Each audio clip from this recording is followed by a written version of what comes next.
My stepbrother grabbed my shoulders in the hospital waiting room and screamed, "You better start praying Mom wakes up because if she doesn't, I'm holding you responsible." Then he slapped me, hard, across the face, in front of nurses, visitors, security cameras. The entire waiting room went silent.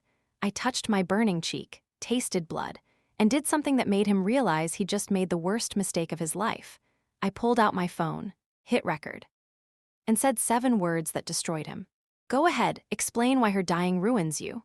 His face went white, because if she died, every crime he'd buried under her name would surface, and I'd been documenting everything for 6 months. My name is Avery Chen. I'm 29. My mother, Margaret, married Robert when I was 12. He brought his son, Dylan, who was 14. For 17 years, Dylan made my life hell, not the obvious kind, the quiet kind. The kind that makes you question reality. He'd steal my things and act confused, tell my mother I said things I never said, create situations where I looked unstable. My mother always believed him, always. When I turned 18, I left. College across the country, visited twice a year, kept contact minimal. Then 6 months ago, my mother called. "Avery, something's wrong with the finances. Money keeps disappearing." I flew home, sat down with her bank statements. Someone had been draining her accounts for years, small amounts at first, then it escalated. Total damage, $200,000. My mother was in tears. "I don't understand." I looked at the authorized user list. Dylan's name, added 3 years ago. "Mom, Dylan's been taking your money." She shook her head. "No, Dylan helps me with bills. You never liked him. You're always trying to make him look bad." There it was, the same script. I didn't argue. I stopped looking for answers and started collecting proof. Credit reports, bank records, loan applications, every financial document with her name on it. Dylan had opened credit cards in her name, taken out personal loans, bought a car, funded his gambling addiction at 3 different casinos, all using her identity. I compiled everything, made copies, stored them in 3 separate locations, but I didn't tell my mother, not yet, because I knew she wouldn't believe me, so I waited. 2 weeks ago, my mother collapsed. Stroke. Massive. The hospital called at 3 in the morning. I flew home, found Dylan in the waiting room looking panicked. "How is she?" "Unconscious. They don't know if she'll wake up." I sat down, watched. Dylan was on his phone constantly, leg bouncing, face pale. Then I heard him in the hallway, voice low, urgent. "I know, I just need more time. She's in the hospital. I can't access the accounts right now." Silence. 2 weeks. Give me 2 weeks. He hung up. Saw me watching, forced a smile. "Work stuff." I nodded, but I knew he owed someone money, and he needed Mom alive to access her accounts. The next few days were tense. Mom stayed unconscious. Dylan got more agitated. He'd snap at nurses, pace the hallways, check his phone every 30 seconds.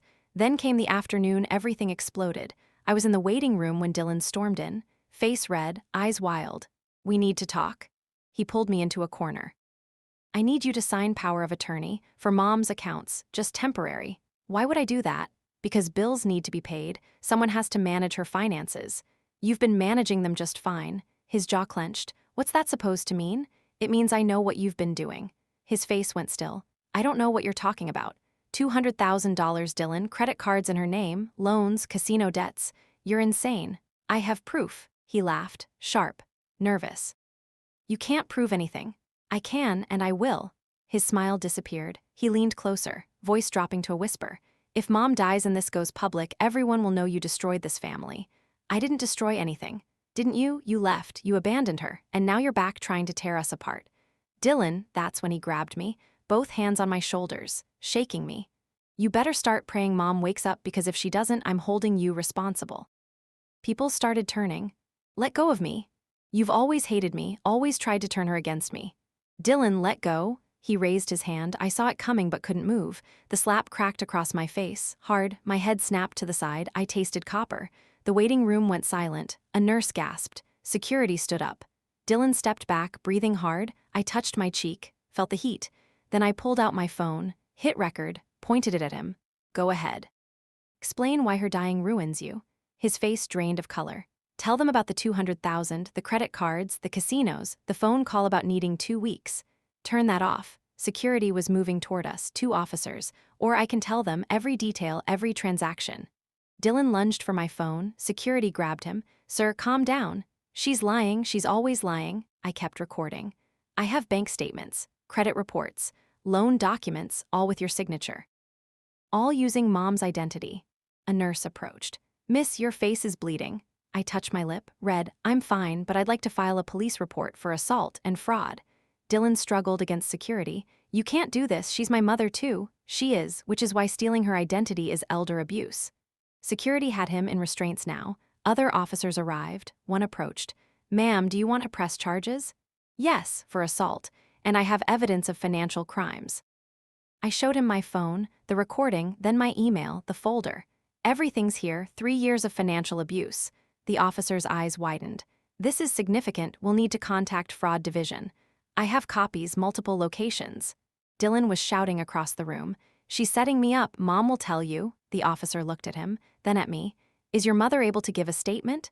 "She's unconscious, stroke, 4 days in ICU." His expression darkened. "And he was trying to access her accounts? He asked me to sign power of attorney 20 minutes ago." The officer made a note, spoke into his radio. They took Dylan away in handcuffs, still screaming, still denying. 2 hours later, a detective arrived. "Ms. Chen, I'm Detective Morris. I've reviewed your evidence. Based on your documentation, we have a strong case. Identity theft, forgery, elder financial abuse." "What happens now?" "He's been arrested for assault. The fraud charges will process separately. He's looking at serious time." "Good." 3 days later, my mother woke up, groggy, confused. The doctors said months of recovery. I waited until she was more alert. Then I told her everything, about Dylan, the money, the fraud, the assault, the arrest. She cried, deep, painful sobs. "I didn't know. I tried to tell you 6 months ago. I should have listened." "Yes, you should have." She looked at me, really looked. "I'm sorry for always choosing him." I didn't respond immediately. "He's going to prison, Mom, 5 to 10 years. She closed her eyes. "He's still my stepson. He stole your retirement, and when you were unconscious, he tried to keep stealing." "I know. Do you? Because you spent 17 years making excuses." "What do you want me to say?" "Nothing. I just need you to finally see it." She was quiet. "Then he slapped you." "He did. I saw the video. The hospital sent it to police." I touched my cheek. The bruise had faded. "You didn't protect him," I said. "You sacrificed me." She started crying again. It wasn't enough, but it was a start. Dylan's trial was 6 months later. I testified, presented every document, every transaction. His lawyer tried to paint me as vindictive.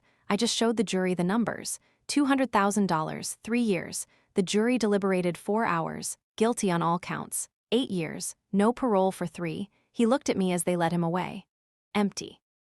I didn't feel triumph, just relief.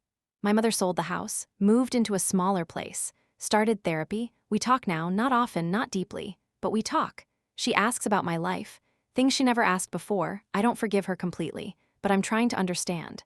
Sometimes people believe in someone so desperately they ignore every warning, every red flag, every truth too painful to face. My mother did that for 17 years. It cost her everything. But she's learning. That love without boundaries isn't love. It's enabling. I'm Avery Chen. My stepbrother slapped me in a hospital waiting room thinking it would silence me. He thought slapping me would scare me. Instead, it gave me witnesses, evidence, and a reason no one questioned. Some mistakes ruin a day, some ruin a life. His gave him 8 years to think about it.